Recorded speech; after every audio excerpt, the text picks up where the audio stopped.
मध्य प्रदेश की आर्थिक राजधानी इंदौर में जिस वक्त बेलेश्वर महादेव मंदिर झूलेलाल ट्रस्ट का है, उस मंदिर में रामनवमी के दिन जिस प्रकार का घटनाक्रम घटा था, उसको लेकर पूरे देश में काफ़ी गमगीन माहौल है। रामनवमी के दिन जिस वक्त यह घटनाक्रम घटा, तकरीबन 50 से अधिक भक्त उस मंदिर में मौजूद थे, जिस मंदिर के नीचे बावड़ी बनी हुई थी। बावड़ी के ऊपर उस मंदिर का वहाँ पर मंदिर में स्लैब डाला गया था और उसके बाद जब वहाँ पर इतने भक्त इकट्ठा हुए, उसके बाद जो घटनाक्रम हुआ वो पूरे देश ने देखा। इस पूरे घटनाक्रम से इंदौर और इंदौर के साथ साथ पूरे देश में शोक की लहर दौड़ पड़ी। हालांकि जब तक शासन प्रशासन इस पूरे घटनाक्रम को समझ पाता, काफ़ी देर हो चुकी थी। मंदिर में जो स्लैब बनी हुई थी, उस स्लैब को ढकने के बाद उसमें तकरीबन 50 से अधिक भक्त उसमें गिरे और जितने लोग वहां पर अंदर मौजूद थे, उन लोगों को बचाने का कार्य युद्ध स्तर पर शुरू किया गया। हालांकि ऐसा लगा कि प्रशासन और प्रशासन के साथ साथ अन्य जितने विभाग हैं, उनके पास यहाँ पर जो संसाधन थे, उस संसाधन की कमी कहीं ना कहीं दिखाई दी और उसी को लेकर यहाँ आसपास के जो रहवासी हैं और जो परिवार के लोग थे, उनमें गुस्सा फूट पड़ा।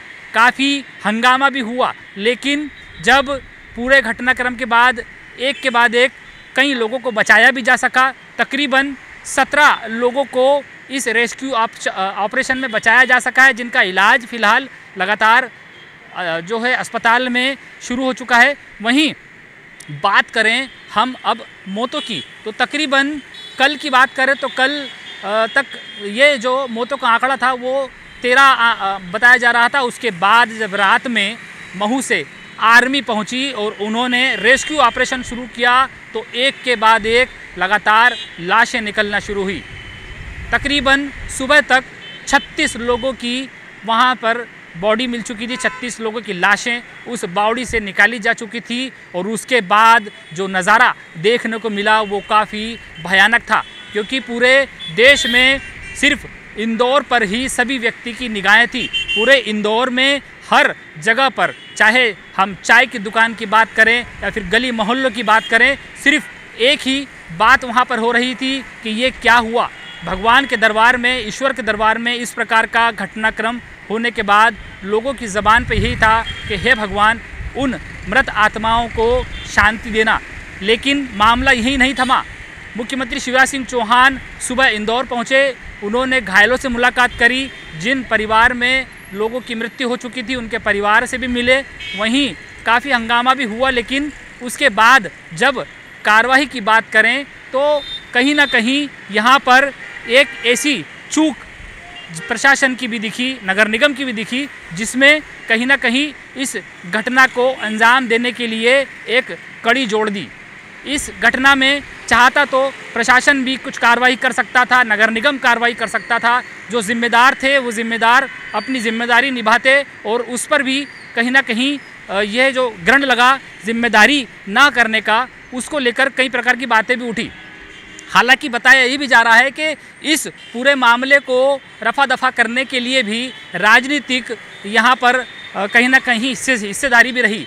राजनीतिक लोगों का भी इस पूरे मामले में दबाव रहा, क्योंकि जो बावड़ी थी वो अवैध तरीके से उस पर स्लैब डाला गया था, जिसकी कई बार शिकायत की जा चुकी थी। वहीं नगर निगम ने बावड़ी की जगह का जो मंदिर था, उस मंदिर ट्रस्ट को कई बार चेताया भी था, कई बार नोटिस भी दिया, लेकिन कहीं ना कहीं राजनीतिक दबाव के कारण वो कार्रवाई ठंडे बस्ते में चली गई। अब लोगों का यही कहना है कि इस पूरे घटनाक्रम का, इन 36 मौतों का कौन जिम्मेदार होगा? क्या कोई नेता इसकी जिम्मेदारी लेगा या कोई अफसर इसकी जिम्मेदारी लेगा? हालांकि जिस परिवार में यह घटनाक्रम घट चुका है, उस परिवार का दर्द हम नहीं समझ सकते, वो वही समझ पाएगा जिसके घर में यह पूरा घटनाक्रम हुआ है।